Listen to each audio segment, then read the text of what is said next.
11 मानव नेत्र तथा रंग बिरंगा संसार। इस अध्याय में आप जानेंगे कि मानव नेत्र की संरचना किस प्रकार की होती है, नेत्र की समंजन क्षमता क्या होती है, हमारे पास दो नेत्र क्यों होते हैं, दृष्टि दोष क्या है, इसके प्रकार और इसमें किस प्रकार संशोधन किया जाता है, प्रिज्म से प्रकाश का अपवर्तन क्या है और प्रकाश का प्रकीर्णन क्या कहलाता है। तो आइए शुरू करते हैं आज का वीडियो। 10वीं कक्षा के विज्ञान का अध्याय 11 मानव नेत्र तथा रंग बिरंगा संसार। दोस्तों, पिछले अध्याय में हमने लेंस द्वारा प्रकाश के अपवर्तन के बारे में पढ़ा है। इसके अलावा लेंस द्वारा बनाए गए प्रतिबिंब की प्रकृति, उनकी स्थिति, उनके अपेक्षिक साइज के बारे में भी आप जानते हैं। और ये जो लेंसों का ज्ञान है हमें मानव नेत्र के अध्ययन में हमारी सहायता करेगा। दोस्तों, मानव नेत्र प्रकाश का उपयोग करता है, हमारे चारों ओर की वस्तुओं को देखने के लिए हमें समर्थ बनाता है। इसकी संरचना में भी एक लेंस होता है। और मानव नेत्र में लेंस का कार्य क्या होता है, चश्मों में उपयोग किए जाने वाले लेंस का दृष्टि दोष में किस प्रकार से संशोधन किया जाता है, इन सब के बारे में हम आज के वीडियो में पढ़ेंगे। इसके अलावा हमने प्रकाश के कुछ गुणों के बारे में भी अध्ययन किया था। हम इस अध्याय में भी प्रकाश के कुछ गुण और अनेक प्रकार की प्रकाश की घटनाओं के बारे में पढ़ेंगे, जैसे इंद्रधनुष बनना, श्वेत प्रकाश या जो हमारा सूर्य का प्रकाश है उसके रंगों में परिक्षेपण या विभक्त होना, फिर आकाश का रंग नीला क्यों होता है, इन सब के बारे में भी जानेंगे। तो सबसे पहले आइए देखते हैं मानव नेत्र के बारे में।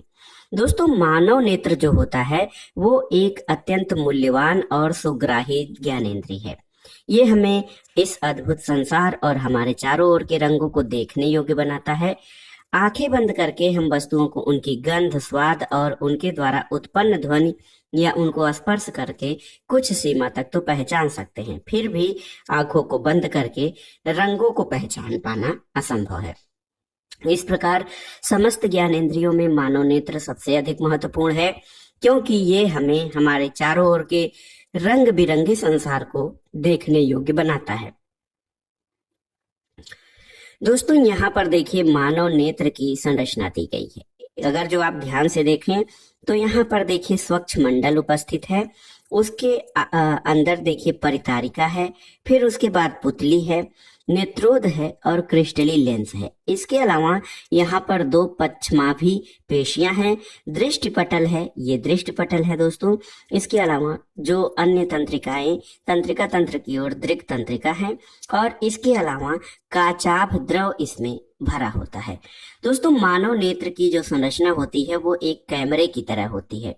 इसका लेंस निकाय का एक प्रकाश सुग्राही पर्दे, जिसको कि रेटिना या दृष्टिपटल कहते हैं, उस पे प्रतिबिंब बनाता है। यानी जो लेंस होता है वो हमारे रेटिना एक पर्दा होता है, उस पे प्रतिबिंब बनाता है।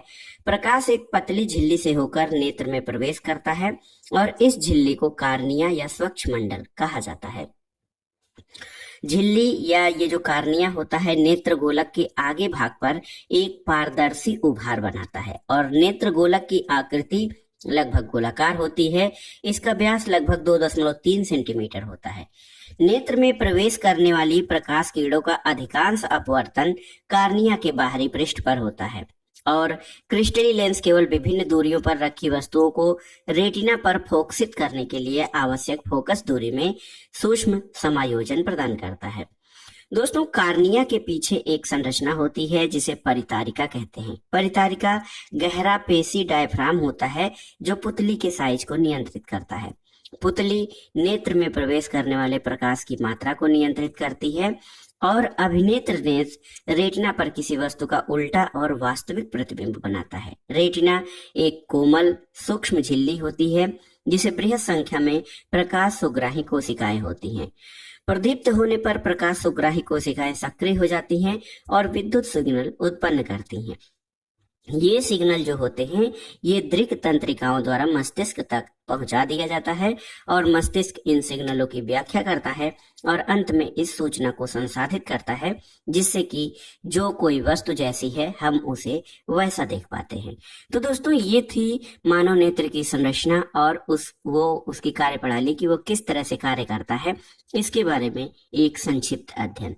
दोस्तों, दृष्टि तंत्र के किसी भी भाग के क्षतिग्रस्त होने अथवा कुसंक्रियाओं के दृष्टि प्रकार्यों में जो है कोई न कोई क्षति हो सकती है। जैसे प्रकाश संचरण में सम्मिलित कोई भी संरचना, कार्निया, पुतली, अभिनेत्र लेंस, नेत्रोद या काचाभ अथवा रेटिना जैसी संरचना जो प्रकाश को विद्युत सिग्नल में परिवर्तित करने के लिए उत्तरदायी है, या दृक् तंत्रिका जो इन सिग्नलों को मस्तिष्क तक भेजती है, यदि कोई क्षतिग्रस्त होता है तो उसमें चाक्षुष विकृति उत्पन्न होती है। और आपने अनुभव किया होगा कि जब हम तीव्र प्रकाश से किसी मंद प्रकाश वाले कमरे में प्रवेश करते हैं तो आरंभ में कुछ देर के लिए हम उस बंद कमरे या कम प्रकाश वाली वस्तुओं को नहीं देख पाते। कुछ समय के बाद आप उसी मंद प्रकाशित कमरे की वस्तुओं को देख पाते हैं।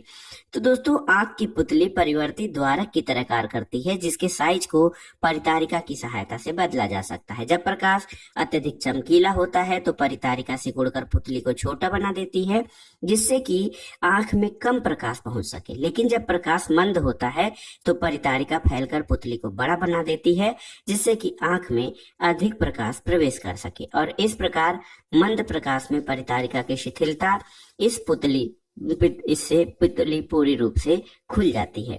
एक शब्द आता है दोस्तों मानव नेत्र का अध्ययन करते समय, समंजन क्षमता। दोस्तों, समंजन क्षमता क्या होती है? अभिनेत्र लेंस रेशेदार जेलीवत पदार्थ का बना होता है। इसकी वक्रता में कुछ सीमाओं तक पश्चमाभि पेशियों द्वारा रूपांतरण किया जा सकता है। अभिनेत्र लेंस को वक्रता में परिवर्तन होने से इसकी फोकस दूरी भी परिवर्तित होती है। जब पेशियां शिथिल होती हैं तो अभिनेत्र लेंस पतला हो जाता है और इस प्रकार इसकी फोकस दूरी बढ़ जाती है। इस स्थिति में हम दूर रखी वस्तुओं को स्पष्ट देख पाने में समर्थ होते हैं। जब आप आंख के निकट की वस्तु को देखते हैं तो पश्चमाभि पेशियां सिकुड़ जाती हैं। इससे अभिनेत्र लेंस की वक्रता बढ़ जाती है और अभिनेत्र लेंस अब मोटा हो जाता है। परिणाम स्वरूप होता ये है कि अभिनेत्र लेंस की फोकस दूरी घट जाती है और इससे हम निकट रखी वस्तुओं को स्पष्ट देख पाते हैं। तो दोस्तों, इस व्याख्या से आपको समंजन क्षमता के बारे में ये पता चल जाएगा कि आंख की जो है वस्तुओं को देखने के लिए जो हमारी आंख होती है, मानव नेत्र होता है, वो कुछ मैनेजमेंट करती है या व्यवस्थापन करती है। देखिए, और किसमें? फोकस दूरी में। तो अभिनेत्र लेंस की वो क्षमता जिसके कारण वह अपनी फोकस दूरी को समायोजित करता है, समंजन क्षमता कहलाता है। दोस्तों, अभिनेत्र लेंस की फोकस दूरी एक निश्चित न्यून सीमा से कम नहीं होती है। किसी छपे हुए पृष्ठ को आंख से अत्यंत निकट रखकर आप उसे पढ़ने का प्रयास करिए, आप नहीं पढ़ पाएंगे और अनुभव करेंगे कि प्रतिबिंब धुंधला है या इससे आपके आंखों पर तनाव पड़ता है। किसी वस्तु को आराम से सुस्पष्ट देखने के लिए आपको इसे अपने नेत्रों से कम 25 सेंटीमीटर दूर रखना पड़ेगा। वह न्यूनतम दूरी जिस पर रखी कोई वस्तु बिना किसी तनाव के अत्यधिक स्पष्ट देखी जा सकती है, उसे सुस्पष्ट दृष्टि की न्यूनतम दूरी या अल्पतम दूरी कहते हैं। और ये दूरी दोस्तों 25 सेंटीमीटर होती है, स्पष्ट दृष्टि की न्यूनतम दूरी। दोस्तों, एक प्रकार से और किसी सामान्य दृष्टि के तरुण वयस्क के लिए निकट बिंदु की आंख से दूरी लगभग 25 सेंटीमीटर होती है और वह दूरतम बिंदु जिस तक कोई नेत्र वस्तुओं को स्पष्ट देख सकता है, नेत्र का दूर बिंदु या फार पॉइंट कहलाता है। सामान्य नेत्र के लिए ये अनंत दूरी पर होता है और इस प्रकार आप ये भी जान सकते हैं कि एक सामान्य नेत्र 25 सेंटीमीटर से अनंत दूरी तक रखी सभी वस्तुओं को स्पष्ट रूप से देख सकता है।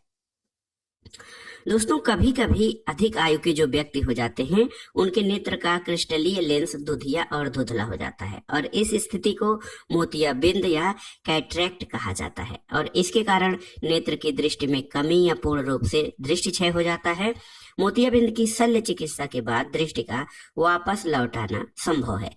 दोस्तों, हमारे पास 2 नेत्र क्यों हैं? ये बहुत ही महत्वपूर्ण मुद्दा है। दृष्टि के लिए हमारे 2 नेत्र क्यों हैं, केवल एक ही क्यों नहीं? दोस्तों, एक नेत्र की बजाय दो नेत्र होने से हमें अनेक लाभ है, जिससे हमारा दृष्टि क्षेत्र विस्तृत हो जाता है।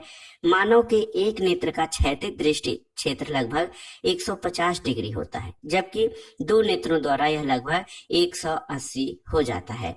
वास्तव में किसी मंद प्रकाशित वस्तु के संसूचन की सामर्थ्य एक की बजाय दो संसूचकों से बढ़ जाती है। जैसे शिकार करने वाले जंतुओं के दो नेत्र प्राय उनके सिर पर विपरीत दिशाओं में होते हैं, जिससे कि उन्हें अधिकतम विस्तृत क्षेत्र प्राप्त हो सके। लेकिन हमारे दोनों नेत्र सिर पर सामने की ओर स्थित होते हैं।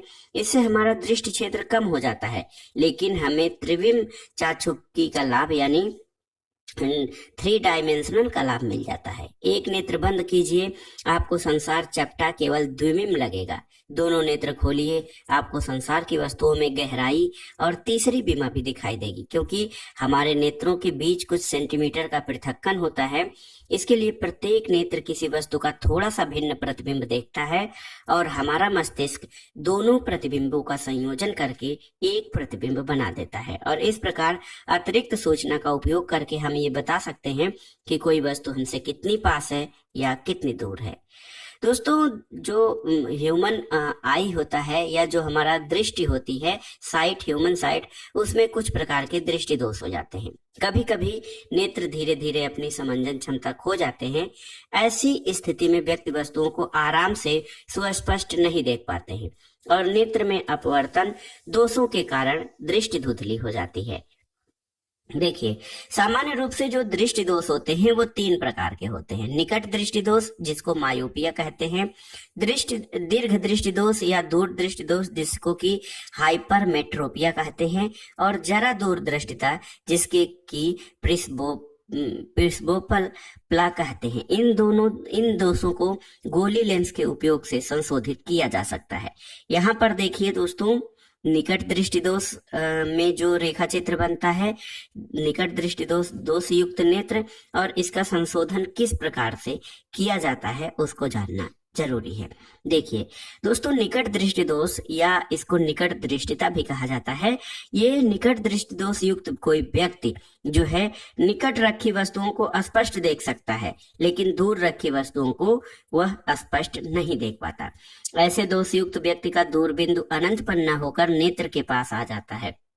ऐसा व्यक्ति कुछ मीटर दूर रखी वस्तुओं को ही स्पष्ट रूप से देख पाता है। निकट दृष्टि दोष नेत्र में किसी दूर रखी वस्तु का प्रतिबिंब रेटिना पर न बनकर दृष्टि पटल के सामने बनता है। तो यहाँ पे देखिए, यहाँ पे रेटिना पर नहीं बनता है और दृष्टि पटल के सामने बन रहा है। देखिए, इसके अलावा इस दोष के उत्पन्न होने के कारण है अभिनेत्र लेंस की वक्रता में अत्यधिक होना, नेत्र गोलक का लंबा हो जाना। इस दोष को किसी उपयुक्त क्षमता के दोस्तों अवतल लेंस या अपसारी लेंस के प्रयोग द्वारा संशोधित किया जा सकता है। और उपयुक्त क्षमता का अवतल लेंस वस्तु के प्रतिबिंब से को वापस दृष्टि पटल पर ले जाता है और इस प्रकार इस दोष का संशोधन हो जाता है। तो निकट दृष्टि दोष, निकट की वस्तुएं साफ दिखाई देती हैं, दूर की वस्तुएं साफ नहीं दिखाई देती हैं, और इसको ठीक करने के लिए अवतल लेंस का प्रयोग किया जाता है। दूसरा प्रकार है दोस्तों दूर दृष्टि दोष या दीर्घ दृष्टि दोष। दोस्तों, दीर्घ दृष्टि दोष युक्त व्यक्ति को जो है वो दूर की वस्तुओं को तो साफ देख सकता है, लेकिन निकट की वस्तुओं को स्पष्ट नहीं देख पाता। ऐसे दोष युक्त व्यक्ति का निकट बिंदु सामान्य बिंदु यानी 25 सेंटीमीटर से दूर हट जाता है। ऐसे व्यक्ति को आराम से सुस्पष्ट पढ़ने के लिए पठन सामग्री को नेत्र से 25 सेंटीमीटर से काफी अधिक दूरी पर रखना पड़ता है। इसका कारण है कि पास रखी वस्तु से आने वाली प्रकाश किरणें दृष्टि पटल के पीछे फोकसित होती हैं, जैसा कि यहाँ पर चित्र में दिखाया गया है दीर्घ दृष्टि दोष वाले व्यक्ति की।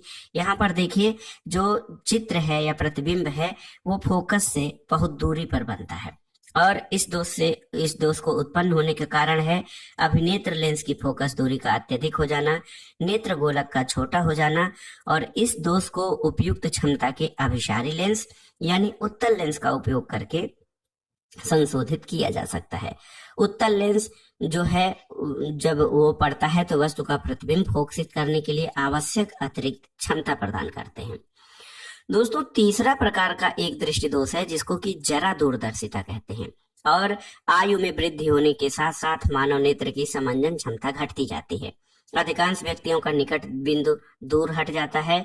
संशोधक चश्मों के बिना उन्हें पास की वस्तुओं को आराम से स्पष्ट देखने में कठिनाई होती है और इस दोष को जरा दूरदर्शिता कहते हैं। यह पक्षमाभी पेशियों के धीरे धीरे दुर्बल होने और क्रिस्टली लेंस के लचीलेपन में कमी आने के कारण उत्पन्न होता है। कभी कभी किसी व्यक्ति के नेत्र में दोनों प्रकार के दोष, निकट दृष्टि दोष और दूर दृष्टि दोष हो सकते हैं और ऐसे व्यक्तियों को वस्तुओं को स्पष्ट देख सकने के लिए द्विफोक्सी लेंस यानी बाईफोकल लेंस की आवश्यकता होती है। सामान्य प्रकार के द्विफोक्सी लेंसों में अवतल और उत्तल लेंस दोनों होते हैं।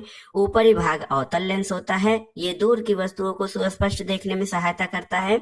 निचला भाग उत्तल लेंस होता है और ये पास की वस्तुओं को स्पष्ट रूप से देखने में सहायता करता है। दोस्तों, आजकल कॉन्टैक्ट लेंस या संस्पर्श लेंस अथवा शल्य हस्तक्षेप की दृष्टि की प्रक्रिया से इन दोषों को दूर किया जा सकता है।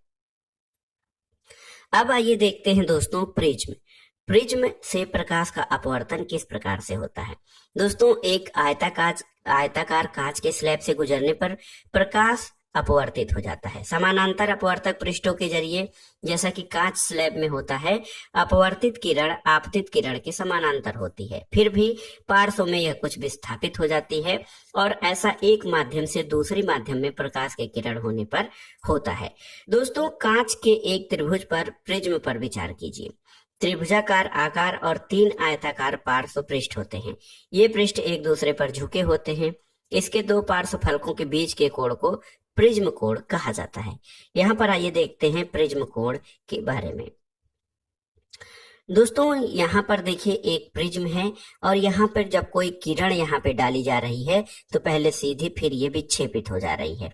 तो किस प्रकार से प्रिज्म में विचलन होता है उसके बारे में जानना जरूरी है। दोस्तों देखिए, प्रिज्म के अपवर्त जैसे कोई किरण है, जब ये प्रिज्म पर डाली जाती है तो क्या होता है कि ये जो है अभिलंब से दूर मुड़ती है। प्रिज्म के प्रत्येक अपवर्तक पृष्ठ पर आपतन कोण और अपवर्तन कोण की तुलना करिए।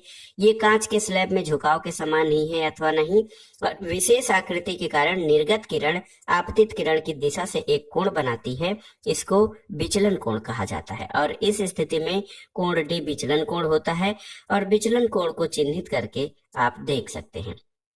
दोस्तों, कांच के प्रिज्म द्वारा श्वेत प्रकाश का विक्षेपण किस प्रकार से होता है उसके पहले आइए यहाँ पर एक सामान्य जानकारी, विशिष्ट जानकारी देखते हैं।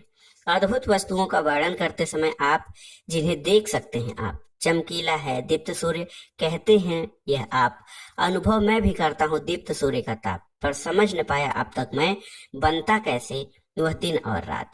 दोस्तों, ये सी शिब्बीर अंग्रेजी भाषा में रचित कविता की कुछ पंक्तियों का हिंदी रूपांतरण है। दोस्तों, हमारे नेत्र हमारी मृत्यु के बाद भी जीवित रहते हैं। अपनी मृत्यु के बाद नेत्र दान करके हम किसी नेत्रहीन व्यक्ति के जीवन में प्रकाश भर सकते हैं। देखिए, विकासशील देशों में 3.5 करोड़ व्यक्ति दृष्टिहीन हैं, उसमें अधिकांश की दृष्टि ठीक की जा सकती है। कार्निया अंधता से पीड़ित लगभग 45 लाख व्यक्तियों को नेत्रदान द्वारा कार्निया प्रत्यारोपण से ठीक किया जा सकता है। लेकिन नेत्रदान करते समय कुछ बातों का ध्यान भी रखना चाहिए। दोस्तों, नेत्रदान करने वाला व्यक्ति किसी भी आयु वर्ग अथवा लिंग का हो सकता है। चश्मा पहनने वाले या मोतियाबिंद का ऑपरेशन करा चुके व्यक्ति भी नेत्रदान कर सकते हैं। मधुमेह अथवा उच्च रक्तचाप से पीड़ित व्यक्ति, दमे के रोगी, वे रोगी जिन्हें कोई संक्रामक रोग नहीं है, वो भी नेत्रदान कर सकते हैं। दोस्तों, मृत्यु के पश्चात 4 से 6 घंटे के भीतर नेत्र निकाल लिए जाने चाहिए और समीप के नेत्र बैंक को तुरंत सूचित किया जाना चाहिए। नेत्र बैंक की टीम दिवंगत व्यक्ति के घर पर या अस्पताल में नेत्र निकाल लेती है और नेत्र निकालने में मात्र 10 से 15 मिनट का समय लगता है। यह एक सरल प्रक्रिया है और इसमें किसी प्रकार का विरूपण नहीं होता है। ऐसे व्यक्ति जो एड्स, हेपेटाइटिस बी, सी, जल भीत, तीव्र ल्यूकीमिया, धनु स्तंभ, हैजा, तनिका शोध या मस्तिष्क शोध से संक्रमित हैं और जिसके कारण इनकी मृत्यु हुई है, वो नेत्रदान नहीं कर सकते। दोस्तों, नेत्र बैंक दान किए गए नेत्रों को एकत्रित करता है, उनका मूल्यांकन करता है, उन्हें वितरित करता है। सभी दान किए गए नेत्रों का चिकित्सा के उच्च मानदंडों का मूल्यांकन किया जाता है और प्रत्यारोपण के मानकों पर खरे न उतरने वाले नेत्रों को महत्वपूर्ण अनुसंधान और चिकित्सा क्षेत्र के लोगों के लिए प्रयोग किया जाता है। देखिए, दानकर्ता और नेत्र लेने वाले दोनों की पहचान को गुप्त रखा जाता है। नेत्रों का एक युगल कार्निया अंधता से पीड़ित 4 व्यक्तियों तक को दृष्टि प्रदान कर सकता है। आइए देखते हैं दोस्तों, अब इसके बाद प्रिज्म के द्वारा, कांच के प्रिज्म द्वारा श्वेत प्रकाश का विक्षेपण कैसे होता है। दोस्तों, आप जानते होंगे इंद्रधनुष में रंग होते हैं, ये 7 रंग होते हैं। सूर्य के श्वेत प्रकाश से हमें इंद्रधनुष के विभिन्न रंग के प्रकाश मिलते हैं। और यहाँ पर देखिए, जब हम एक प्रिज्म पर एक प्रकाश किरण डालते हैं, यहाँ श्वेत प्रकाश पुंज डालते हैं, तो ये 7 रंगों वाले स्पेक्ट्रम में विभाजित हो जाता है। प्रिज्म ने आपतित श्वेत प्रकाश को वर्णों की पट्टी में विभक्त कर दिया है और इस रंगीन पट्टी के दोनों सिरों पर दिखाई देने वाले वर्णों को नोट करिए। पर्दे पर दिखाई देने वाले वर्णों का क्रम क्या है। दोस्तों, दिखाई देने वाले ये जो वर्ण है उसमें सबसे पहले बैगनी, नीचे बैगनी, जामुनी, नीला, हरा, पीला, नारंगी और लाल होते हैं। और प्रसिद्ध परिवाड़ी पर्थ बिब ग्योर के द्वारा उनके वर्णों को क्रम को याद किया जा सकता है। दोस्तों, प्रकाश के अवयवी वर्णों के इस बैंड को स्पेक्ट्रम कहा जाता है। हो सकता है कि आप सभी वर्णों को अलग अलग न देख पाए, लेकिन फिर भी कुछ ऐसा अवश्य होता है कि प्रत्येक वर्ण को एक दूसरे से अलग करता है, जिसको कि प्रकाश का विक्षेपण कहा जाता है। दोस्तों, आपने देखा होगा कि श्वेत प्रकाश प्रिज्म के द्वारा 7 अवयवी रंगों में विक्षेपित हो जाता है। हमें ये वर्ण क्यों प्राप्त होते हैं? दोस्तों, किसी प्रिज्म से गुजरने के बाद प्रकाश के विभिन्न वर्ण आपतित किरण के सापेक्ष अलग अलग कोणों पर मुड़ जाते हैं।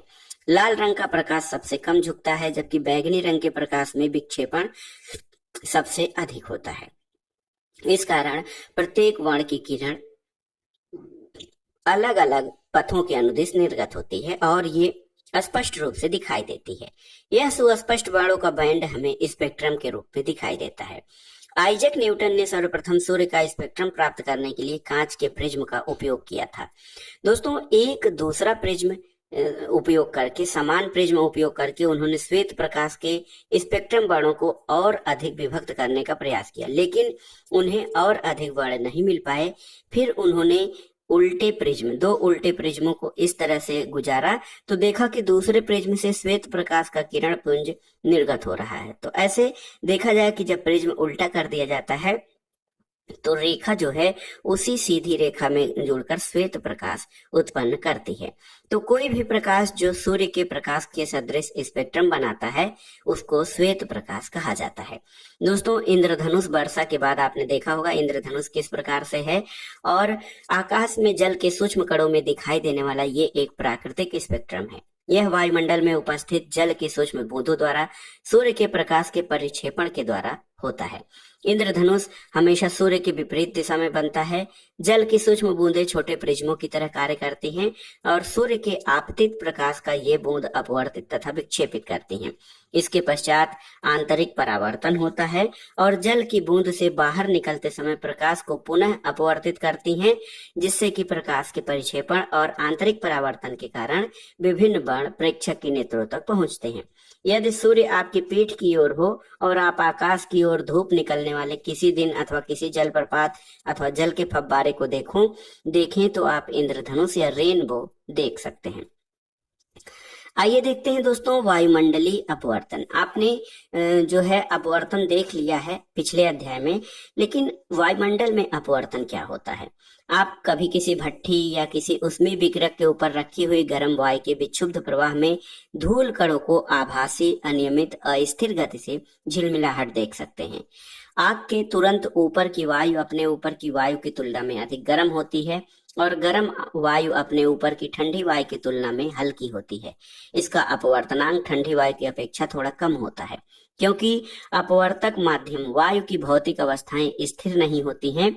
इसलिए गर्म वायु में से होकर देखने पर वस्तु की आभासी स्थिति परिवर्तित होती रहती है। इस प्रकार यह अस्थिरता हमारे स्थानीय पर्यावरण में लघु स्तर या वायुमंडलीय अपवर्तन का एक प्रभाव है। दोस्तों, तारों का टिमटिमाना ये जो है अपवर्तन की, वायुमंडलीय अपवर्तन की एक घटना है। तारे कैसे टिमटिमाते हैं यहाँ पर आइए देखते हैं। यहाँ पर एक चित्र है वायुमंडलीय अपवर्तन के कारण। जो तारा है, तारे का किरण मार्ग ये है, लेकिन इसकी आभासी स्थिति अलग होती है। तारों के प्रकाश के वायुमंडलीय अपवर्तन के कारण ही तारे टिमटिमाते हैं। पृथ्वी के वायुमंडल में प्रवेश करने के बाद पृथ्वी के पृष्ठ पर पहुंचते तक तारे का प्रकाश निरंतर अपवर्तित होता रहता है। वायुमंडलीय अपवर्तन उसी माध्यम में होता है जिसका क्रमांक परिवर्ती अपवर्तनांक हो। तो वायुमंडल तारे के प्रकाश को अभिलंब की ओर झुका देता है, इसलिए तारे की आभासी स्थिति उसकी वास्तविक स्थिति से अलग होती है। क्षितिज के निकट देखने पर कोई तारा अपनी वास्तविक स्थिति से कुछ ऊंचाई पर दिखाई देता है। और दोस्तों, पृथ्वी के भौतिक वायुमंडल की अवस्थाएं अस्थायी नहीं होती हैं, उसमें बदलती रहती हैं। तारे बहुत दूर होते हैं, इसलिए वे प्रकाश के स्रोत के सन्निकट हैं और तारों से आने वाली प्रकाश किरणों का पथ थोड़ा थोड़ा परिवर्तित हो जाता है। इसलिए तारे की आभासी स्थिति विचलित होती रहती है और तारों में आंखों में प्रवेश करने वाले तारों के प्रकाश की मात्रा झिलमिलाती रहती है, जिसके कारण कोई तारा कभी चमकीला कभी धुंधला, जो कि टिमटिमाहट का कारण होता है। दोस्तों, ग्रह क्यों नहीं टिमटिमाते? ग्रह तारों की अपेक्षा पृथ्वी के बहुत पास हैं और इसलिए उन्हें विस्तृत स्रोत की भांति माना जा सकता है। यदि हम ग्रह को बिंदु साइज के अनेक प्रकाश स्रोतों का संग्रह मान लें तो सभी बिंदु साइज के प्रकाश स्रोतों से हमारे नेत्रों में प्रवेश करने वाले प्रकाश की मात्रा में कुछ परिवर्तन का औसत मान शून्य होगा। इसी कारण टिमटिमाने का प्रभाव निष्प्रभावित हो जाता है। दोस्तों, अग्रिम सूर्योदय और विलंबित सूर्यास्त क्या होता है? वायुमंडलीय अपवर्तन के कारण सूर्य हमें वास्तविक सूर्योदय से लगभग 2 मिनट पहले ही दिखाई देने लगता है और वास्तविक सूर्यास्त के लगभग 2 मिनट बाद तक दिखाई देता है। वास्तविक सूर्योदय से हमारा आशय है कि सूर्य द्वारा वास्तव में क्षितिज को पार करना, ये क्षितिज के सापेक्ष वास्तविक और आभासी स्थिति दर्शाई गई है। वास्तविक सूर्यास्त या आभासी सूर्यास्त के बीच के समय का अंतर 2 मिनट है और इस परिघटना के कारण सूर्योदय और सूर्यास्त के समय सूर्य की चंद्रिका चपटी प्रतीत होती है। आइए देखते हैं प्रकाश का एक महत्वपूर्ण गुण, प्रकाश का प्रकीर्णन। दोस्तों, प्रकाश हमारे चारों ओर की वस्तुओं के बीच अन्योन्य क्रिया के कारण हमें प्रकृति में अनेक आश्चर्यजनक घटनाएं देखने को मिलती हैं। जैसे आकाश का रंग नीला होता है, गहरे समुद्र का रंग नीला होता है, सूर्योदय और सूर्यास्त के समय सूर्य का रक्ताभ दिखाई देना और कुछ ऐसी अद्भुत परिघटनाएं हैं जिनको हम जानते हैं। कोलाइडी कणों द्वारा प्रकाश के प्रकीर्णन के बारे में आप पढ़ चुके हैं और किसी वास्तविक विलयन से गुजरने वाले प्रकाश किरण का मार्ग हमें दिखाई नहीं देता, फिर भी किसी कोलाइडी विलयन में जहां कणों का साइज अपेक्षाकृत बड़ा होता है, यह मार्ग दृश्य होता है। प्रकाश के प्रकीर्णन से संबंधित आइए टिंडल प्रभाव के बारे में जानते हैं। दोस्तों, पृथ्वी का वायुमंडल सूक्ष्म कणों का एक विषमांगी मिश्रण है। इन कणों में धुआं, जल की सूक्ष्म बूंदें, धूल के निलंबित कण और वायु के अणु शामिल होते हैं। जब कोई प्रकाश किरण पुंज ऐसे महीन कणों से टकराता है तो उस किरण पुंज का मार्ग दिखाई देने लगता है। इन कणों से विसरित प्रकाश परावर्तित होकर हमारे पास पहुंचता है। कोलाइडी कणों के द्वारा प्रकाश के प्रकीर्णन की परिघटना टिंडल प्रभाव उत्पन्न करती है। जैसे जब धुएं से भरे किसी कमरे में सूक्ष्म छिद्र से कोई पतला प्रकाश किरण पुंज के माध्यम से प्रवेश करता है तो इसमें प्रकीर्णन का जो कणों को दृश्य बनाता है। जब किसी घने जंगल के कैनोपी या वितान से सूर्य का प्रकाश गुजरता है तो टिंडल प्रभाव को देखा जा सकता है। जंगल के कुहासे में जल की बूंदें प्रकाश का प्रकीर्णन करती हैं। दोस्तों, प्रकीर्णित प्रकाश का रंग प्रकीर्णन करने वाले कणों के साइज पर निर्भर करता है।